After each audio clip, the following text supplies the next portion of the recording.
For 70 years, NATO has sold itself as the ultimate shield of the Western world. It was designed to keep the Soviet Union out of Europe. But today, NATO is facing an existential crisis, and the threat is not coming from Moscow. It's coming from Washington.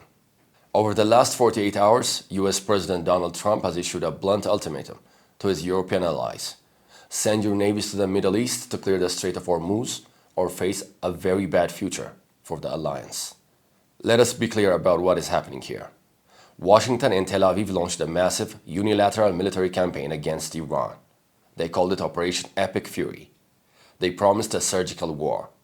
But instead, they got a quagmire. Tehran retaliated by choking the global economy.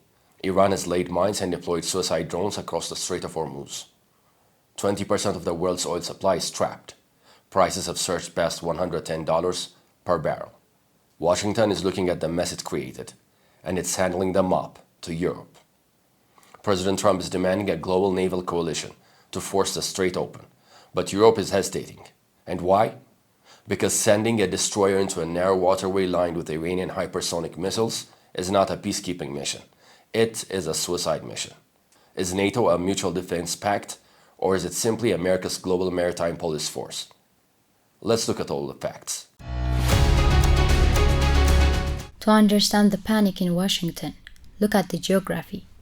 The Strait of Hormuz is just 21 miles wide. Through this tiny sliver of water flows the lifeblood of the modern world. Millions of barrels of oil every single day. For weeks, we told you Iran's trump card was its geography. They are not fighting the mighty US Navy ship for ship. They are using explosive suicide boats. They are dropping smart mines. They are firing dancing missiles from subterranean silos. The result? A total commercial blockade. No civilian captain is selling an oil tanker into a war zone. And who is paying the price? Asian nations are facing an immediate energy shock. But in Washington, the calculus is purely political. President Trump is looking at soaring gas prices at home. He knows an inflation shock is political poison. He needs the strait open immediately. But the US military is stretched thin.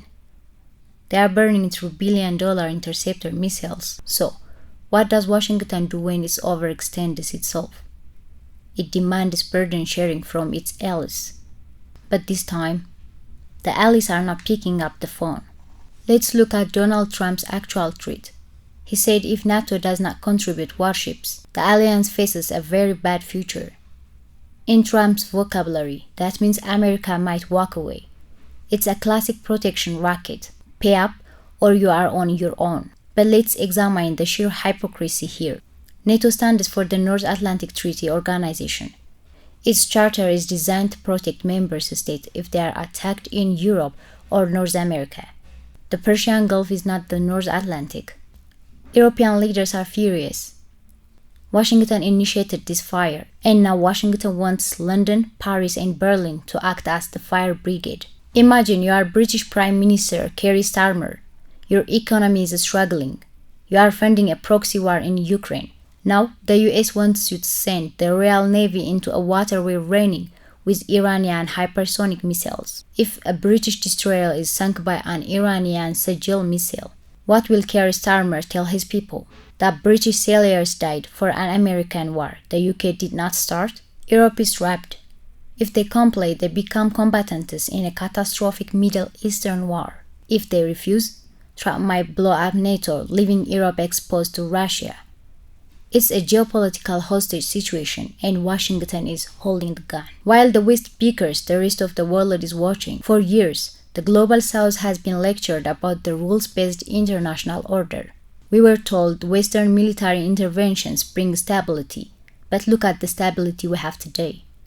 500,000 displaced in Lebanon, global supply chains broken. The so-called rules-based order looks increasingly like a system where America makes the mess and the rest of the world pays the bill. There is a deep arrogance in Trump's demand. The assumption is that Western navies can simply sail into the strait, flex their missiles, and the Iranians will back down. Iran has spent 40 years preparing for exactly this.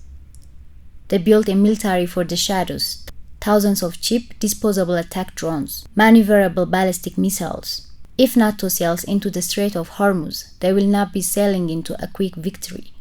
They will be sailing into a meat grinder. Tehran's strategy is to bleed the West economically until the political will in Washington and Europe collapses. By forcing Trump to strong-arm NATO, Iran has already exposed the cracks in the Western alliance. So what happens next? Europe may eventually send a reluctant, token naval deployment to the Gulf just enough to appease the US president, but not enough to change the reality on the ground.